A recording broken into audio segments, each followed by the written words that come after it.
আসসালামু আলাইকুম। আশা করি সবাই আপনারা ভালো আছেন। আলহামদুলিল্লাহ আমি অনেক ভালো আছি। তো গত সপ্তাহে অবশ্য একটা ভিডিও দেওয়ার কথা ছিল, তো সেটা দিতে পারিনি। তো তার জন্য আন্তরিকভাবে দুঃখিত। তো আজকে যেটা নিয়ে আলোচনা করব যে ছোট চারা গাছের শিকড় কিভাবে আমরা বৃদ্ধি করতে পারি।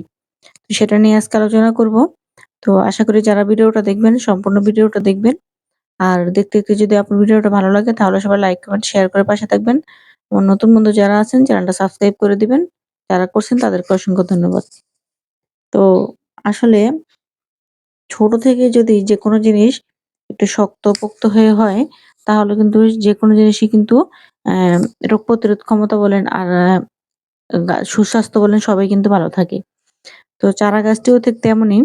চারা গাছ যদি ছোট থেকে যদি আপনার অ্যা খুব পুষ্টি নিয়ে বড় হয় বা খুব সুন্দর করে যদি বাড়াতে চান, তাহলে কিন্তু অবশ্যই আমাদেরকে আগে গাছের যে রুট বা শিকড় সেটা কিন্তু আমাদের কিন্তু অ্যা তৈরি করতে হবে। তো সেটা তৈরি করতে গেলে গাছে অবশ্যই কিছু খাবার দিতে হবে। যে খাবারটি দিলে গাছের শিকড় খুব সুন্দর করে বৃদ্ধি পাবে। আর গাছের শিকড় যত বৃদ্ধি পাবে, গাছ মাটি থেকে তত খাবার গ্রহণ করবে। আর খাবার গ্রহণ করলে তখন দেখা যায় কি আপনার গাছগুলা কিন্তু খুব সুন্দর সুস্থভাবে কিন্তু বেড়ে ওঠে। তো আমার এখানে কিছু চারাগাছ দেখতে পাইতেছেন। তো কিছু সব ধরনের চারা আছে মোটামুটি। পাতাকপি, ফুলকপি, তারপর হচ্ছে বেগুন, মরিচ, এগুলো আর একটা টবে ককশিটের টবে কিন্তু আমি মোটামুটি অনেকগুলি চারাই দিছি। তো সেটা দেওয়ার একটা কারণ কি টবটা খুবই বড়। তো যদি জায়গা বেশি থাকে তাহলে আরেকটু পাতলা করে দিতে পারেন।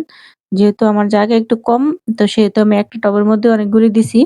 আর আরেকটা দেওয়ার কারণ হলো যে ভাবছিলাম যে সবগুলো হয়তো টিকবে না। তো আলহামদুলিল্লাহ সবগুলো চারাই মোটামুটি টিকে গেছে।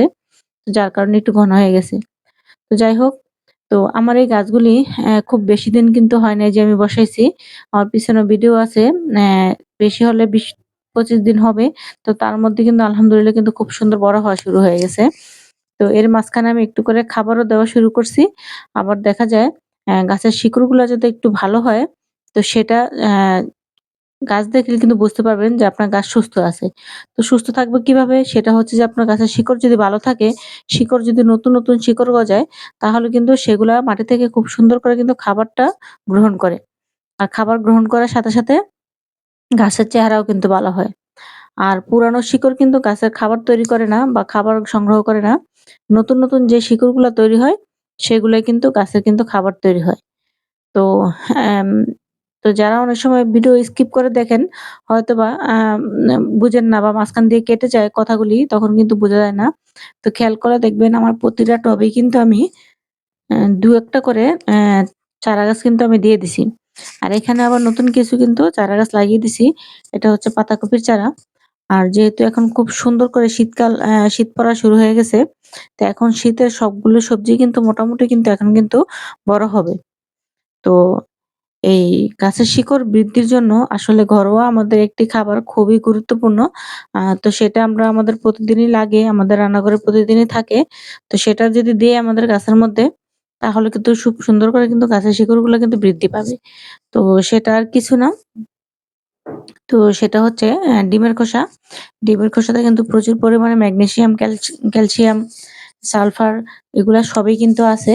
যা গাছের স্বাস্থ্য ভালো করার জন্য, শিকড় বৃদ্ধির জন্য কিন্তু খুব সুন্দর করে কিন্তু কাজে লাগে। তো দেখা যায় সেটা হচ্ছে আপনার বড় গাছের জন্য একই, আবার ছোট গাছের জন্য। কিন্তু ছোট গাছের জন্য খুব ভালো এইজন্য যে গাছটা ছোট থেকে যদি আপনার শিকড় খুব বৃদ্ধি পায় তাহলে খাবারটা খুব সুন্দর করে আপনার নিবে। তখন দেখবেন গাছের চেহারাও আলহামদুলিল্লাহ খুব সুন্দর করে কিন্তু ভালো থাকবে। আপনারা আমার গাছগুলো দেখলেই খেয়াল করলেই একটু বুঝতে পারবেন যে গাছগুলোর চেহারা কেমন আছে আলহামদুলিল্লাহ। তো এই যে বেগুনটা আজকে হারভেস্ট করলাম, এটা কিন্তু আমার অনেক পুরানো গাছ।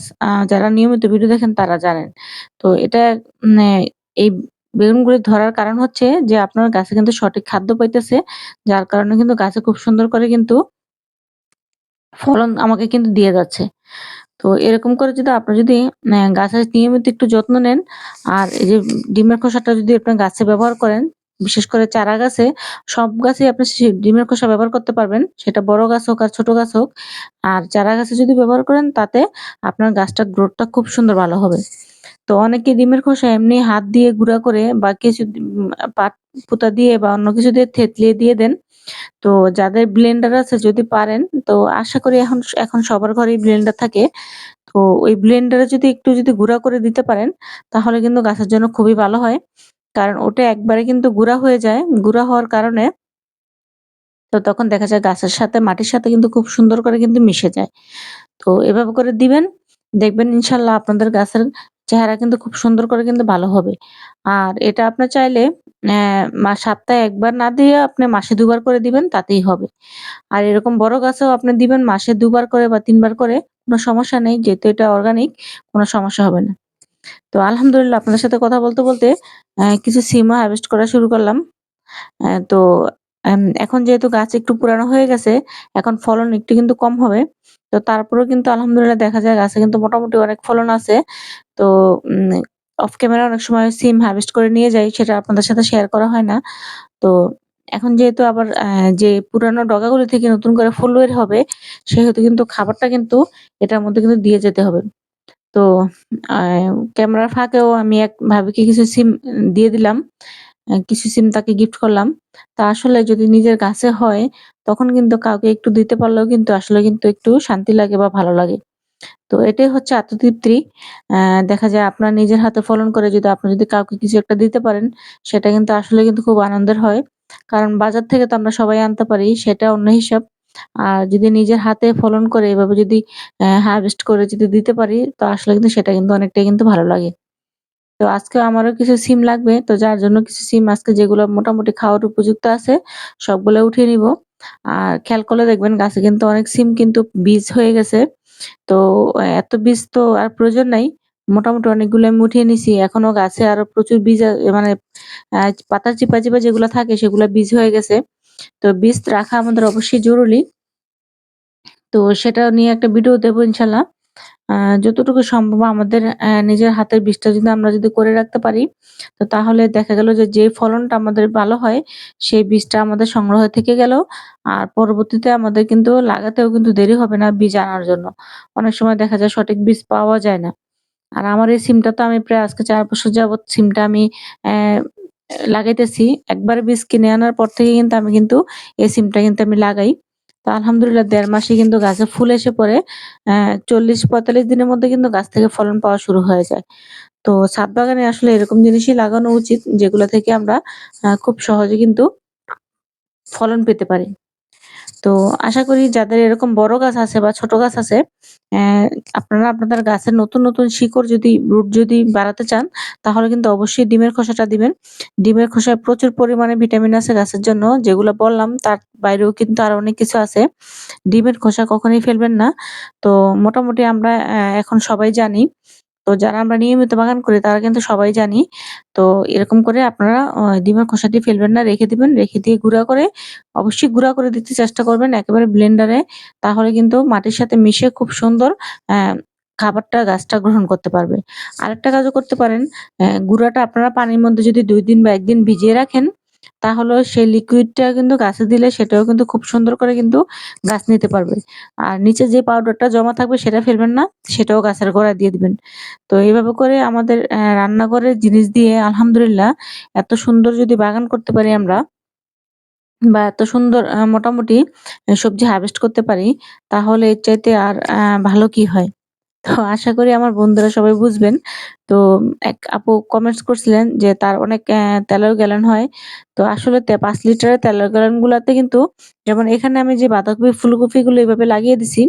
তো যদি আপনারা চান তাহলে কিন্তু দেখা যাবে যে একটা টবে কিন্তু একটা গাছ আপনারা দিতেই পারেন। একটা ফুলকপির চারা বা একটা বাঁধাকপির চারা কিন্তু অবশ্যই দেওয়া যায় বা একটা টমেটো চারাও কিন্তু দেওয়া যায়। তো যদি যেহেতু মাটি কম থাকবে, তো সেহেতু সেখানে আপনার একটা কাজ করতে হবে, খাবারটা আপনার সপ্তাহে অন্ততপক্ষে ১ বার ২ বার করে আপনার দিয়ে যেতে হবে। তখন দেখবেন আলহামদুলিল্লাহ সেখান থেকেও আপনারা খুব সুন্দর করে ফলন পাইতেছেন। তো আমার পিছনের যে ভিডিওটা আছে তেলের গ্যালনের, তো যেটার মধ্যে আমি বেগুনের চারা লাগাইছি। আর ১ম এ যে বেগুনের চারাগুলো দেখলেন, একই চারা একই সময় লাগানো কিন্তু আমার তেলের গ্যালনে যেগুলো আছে সেগুলো কিন্তু খুব দ্রুত বড় হয়ে গেছে। কারণ সেটাখানে একটা টবে একটা চারা। তো সেখানে কিন্তু দেখা যায় খাবারটা কিন্তু খুব সুন্দর কিন্তু পাইছে। পাওয়ার কারণে দেখা যায় খুব সুন্দর করে বড় হয়ে গেছে। তো এরকম তেলাগুলো না আপনাদের যাদের জায়গা আছে ফেলবেন না। শীতের দিনে এরকম ছোট, ছোট টবে আপনারা খুব সিরিয়াল করে রেখে এক সাইডে কিন্তু এভাবে করে গাছগুলা লাগিয়ে দিতে পারেন। তো আলহামদুলিল্লাহ আশা করি ভিডিওটা যারা নতুন আছেন তাদের একটু হলেও উপকারে আসবে। আর এই বেডটা আমি রেডি করছি কয়েকদিন আগে দেখাইছি আপনাদের সাথে। তো সেখানে কিন্তু আমি মাটির খোসা সরি ডিম সবজির খোসা দিয়ে একটা লেয়ার দিয়ে গেছিলাম। তো তারপরে আবার আরেকদিন এসে কিন্তু আমি এখানে সবজির খোসা দিয়ে আরেকবার মাটি দিয়ে দিছি। এখানে আবার আরেকটু সবজির খোসা আজকে দিয়ে দিলাম। তো এটার মধ্যে যেহেতু এখন কিছু লাগাবো না, মাটিটা আমি আস্তে, আস্তে রেডি করব। আর এই দেখেন এই ছোট্ট গাছটাতেও কিন্তু আলহামদুলিল্লাহ আবার কিন্তু খুব সুন্দর করে কিন্তু বেগুনের ফলন হইছে। তো এই তো এরকমভাবে যদি করেন তাহলে দেখবেন আপনারাও খুব সুন্দর করে বেগুন পাবেন। আর এই যে বেগুনের চারাগুলো দেখতেছেন, এখন আশা করি ইনশাআল্লাহ রোজা আস্তে, আস্তে এখান থেকে আমি কিন্তু ফলন কিন্তু পাবো ইনশাআল্লাহ এতটুকু আশা করা যায়। তো একটু যত্ন, একটু কেয়ার প্রতিদিন একটু, একটু যত্ন এটাই কিন্তু গাছের জন্য অনেক। আর যেহেতু এখন শীত খুব বেশি পড়ে, এখন কিন্তু প্রতিদিন গাছে পানি দিতে হয় না। ২-১ দিন পর, পর কিন্তু গাছে পানি দিলে কিন্তু হয়ে যায়। তো আপনারা গাছ লাগান। আর যাদের কিছু যদি জানার ইচ্ছা থাকে বা কিছু বুঝতে না পারেন কমেন্টস করবেন। ইনশাআল্লাহ আমি যতটুকু পারি আপনাদেরকে সাহায্য করার চেষ্টা করব বা উত্তর দেওয়ার চেষ্টা করব। আমার এই পুরাটা বাগানে কিন্তু অর্গানিক ভাবে করা, একেবারে রাসায়নিক মুক্ত।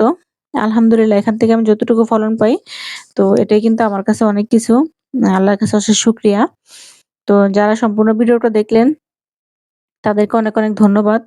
তো এভাবে করেই দেখেন আপনারা অনেকের ভিডিও দেখেন বা আমিও অনেকের ভিডিও দেখি। তো সেখান থেকে নতুন, নতুন অনেক কিছু শিখি। শেখার তো আসলে কোনো শেষ নাই। যত দেখবেন তত শিখবেন। তো সবাই ভালো থাকবেন, সুস্থ থাকবেন। আল্লাহ হাফেজ।